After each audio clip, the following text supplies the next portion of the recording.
जानिए रावण के जीवन से जुड़े कुछ रोचक तथ्य। हिंदू धर्म जुड़े प्रत्येक व्यक्ति को भगवान राम और उनसे जुड़े सभी किस्से जैसे राम रावण युद्ध याद होगा। रावण का नाम तो आपने सुना ही होगा। प्रत्येक वर्ष दशहरे के दिन जगह जगह पर रावण के पुतले जलाए जाते हैं। उसके बारे में तो छोटे छोटे बच्चे भी जानते हैं। वह एक दुराचारी व्यक्ति था, इसलिए भगवान राम ने उसका अंत किया। परंतु रावण के जीवन की कुछ ऐसी अनकही और अनसुनी बातें जिनके बारे में आपने पहले कभी नहीं सुना होगा, जो आज हम आपको अपनी इस वीडियो के माध्यम से बताने जा रहे हैं। चैनल में नए हैं तो चैनल को सब्सक्राइब करके नोटिफिकेशन बेल को ऑल में सेट करें। रावण कौन था? यह एक बहुत आसान सवाल है जिसका जवाब आप सबके पास होगा।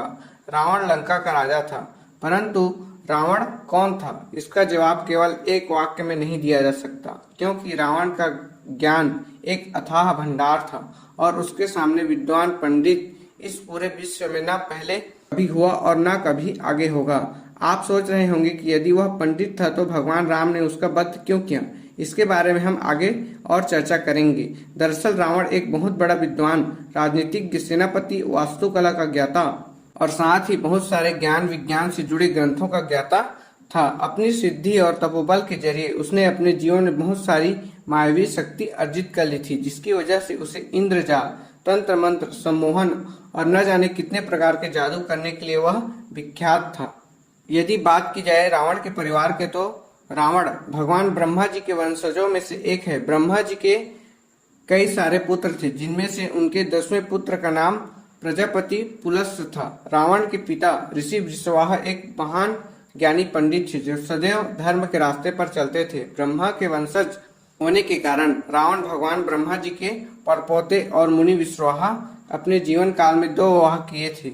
उनकी पहली पत्नी वर्णी और दूसरी पत्नी केकसी थी। उनकी पहली पत्नी वर्णी एक पुत्र को जन्म दिया, जिसे आज आप कुबेर के नाम से जानते हैं। जी हाँ, वही जो दुनिया में सभी खजानों के राजा माना जाते हैं।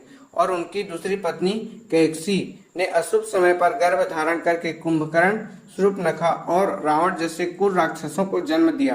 परंतु एक सकारात्मक काम भी उनके साथ हुआ जब उन्होंने विभीषण को जन्म दिया। विभीषण राक्षस कुल में पैदा होने के बावजूद भी बहुत ज्यादा सहज स्वभाव का व्यक्ति था।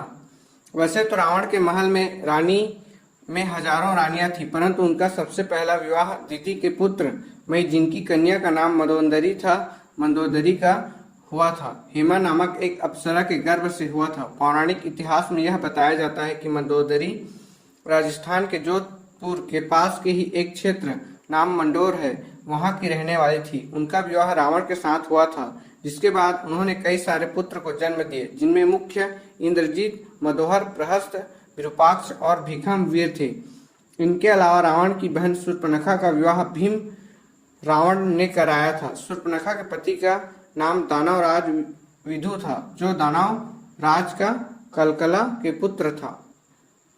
वैसे तो आप सभी यह जानते होंगे कि रावण, जिसे दशानन भी कहा जाता है, उसके 10 सिर हुआ करते थे। परंतु तकनीक लगाकर देखा जाए तो किसी के मनुष्य के पास 10 सिर होना संभव नहीं है। ऐसे में रावण भले ही ज्ञानी तो हो, लेकिन 10 सिर होना उसके भी वश में नहीं था। हमारे शास्त्रों में बताया गया है कि रावण के 10 सिर नहीं थे, बल्कि भ्रमिक रूप से दिखाई देते हैं। आप यह सोचेंगे कि ऐसा कैसे?